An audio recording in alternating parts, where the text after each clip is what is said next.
Hello students, मैं Gunjan ma'am आपको आज इंग्लिश का चैप्टर रीड कराऊंगी प्रोज का, जिसका नेम है a girl with A basket. ये फर्स्ट लेसन है, हमारा चैप्टर है जिसका राइटर है विलियम सी डगलस। तो सबसे पहले मैं आपको इस राइटर के बारे में बताना चाहूँगी कि विलियम सी डगलस थे कौन।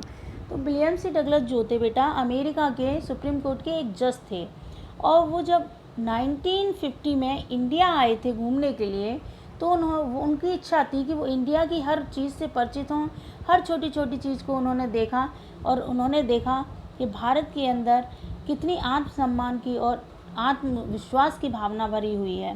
तो वो इससे प्रभावित होकर उन्होंने इस चैप्टर को लिखा था।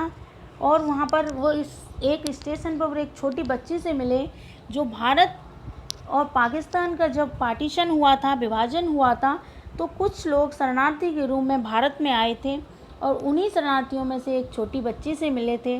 जब उन्होंने उससे बातें की, वो उस लड़की की बातों से इतना प्रभावित हुए और जान गए कि जब एक छोटी बच्ची के अंदर इतना आत्मसम्मान हो सकता है, तो भारत के लोग कितने आत्मगौरव से भरे होंगे, और कि भारत देश कितना आत्मगौरव से भरा हुआ देश होगा।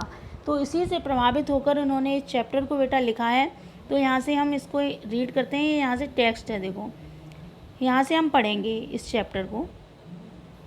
तो देखो, देखते हैं। I had left new Delhi for the Himalayas. तो W.C. डगलस अपना टूर के लिए निकल पड़े। वह नई दिल्ली से हिमालय के लिए चल दिए। I was going as far as Bareilly by train. तो मैं बरेली से किससे गए, वो ट्रेन से गए। And then by car to Ranikhet, और रानीखेत वो कार से गए। Old British army hill station located on 6,000 foot ridge opposite a 120 miles stretch of snow-capped Himalaya। तो जब वो कार से रानीखेत पहुँचे तो वहाँ पर एक ओल्ड ब्रिटिश आर्मी का हिल स्टेशन था जो 6,000 फुट की ऊंचाई पर था। उसके बाद वो किसके अपोजिट फैला हुआ था, 120 माइल स्ट्रेच स्नो कैप्ड, बर्फ से ढके हुए हिमालय के सारे 120 मील फैला हुआ था। The train was slow, train धीमी थी। It stopped at all the way stations, और मैं जो रास्ते में स्टेशन पड़ते थे, मैं प्रत्येक स्टेशन पर रुकता था। एट एवरी स्टॉप, प्रत्येक स्टॉप पर आई swing open the door of my compartment. मैं उस कंपार्टमेंट में होता है बेटा रेल का डिब्बा, मैं रेल के डिब्बे के दरवाजे को खोलता। एंड वॉक द प्लेटफॉर्म, और प्लेटफॉर्म पर घूमता था। The platform were packed with people, Sikhs, Muslim, Hindu, soldiers, merchant, press, potters, beggars, hawkers. तो हम अधिकतर देखते हैं कि बहुत लोग वहाँ पर मिलते हैं, रेलवे प्लेटफॉर्म पर भीड़ होती है। इसी तरीके से जब वो प्लेटफॉर्म देखा उन्होंने, तो कैसे लोगों से भरा होता है, उसमें कुछ सिख थे, मुस्लिम थे, हिंदू थे, सोल्जर सिपाही थे, मर्चेंट व्यापारी थे, प्रेस पुजारी भी थे, पॉटर भी थे, बेगर्स भी थे, और हॉकर्स भी थे। तो almost everyone was barefooted and dressed in loose white garment। barefooted means होता है बेटा नंगे पैर। तो अधिकतर लोग बिना चप्पलों के थे। dressed in loose white garments, loose means ढीले ढाले कपड़ों में थे, और सफ़ेद कलर के कपड़े पहने हुए थे। I would ask at least 3 people before I could find one who spoke English। तो I would ask at least 3 people, मैं कम से कम 3 लोगों से बातें करता था, तब उनमें से आई कुड फाइंड वन, केवल मैं एक व्यक्ति को मिलता था, मुझे कोई भी एक व्यक्ति हु स्पोक इंग्लिश, जो क्या करता था बेटा, इंग्लिश बोल पाता था। क्योंकि उनको हिंदी नहीं आती थी विलियम सी डगलस को, इसलिए वो लोगों से बातें करते थे। तब उन 3 लोगों से बातें करते थे, तब उनमें से कोई उनको एक इंग्लिश बोलने वाला मिलता था।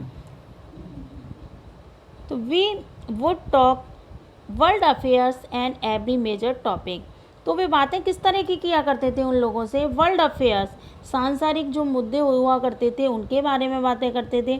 एवरी मेजर टॉपिक, प्रत्येक छोटे छोटे टॉपिक पर बातें करते थे। The news of the day produce, उस दिन की जो लेटेस्ट न्यूज़ होती थी उसके बारे में बातें करते थे। इन दिस वे मीन्स इस प्रकार से। I was trying to get feel of the pulse of the nation. तो इस प्रकार से बातें कर कर, लोगों से मिलकर वो क्या करते हैं, फील मीन्स महसूस करते थे, पल्स मीन्स नब्ज, ऑफ द नेशन मीन्स राष्ट्र की।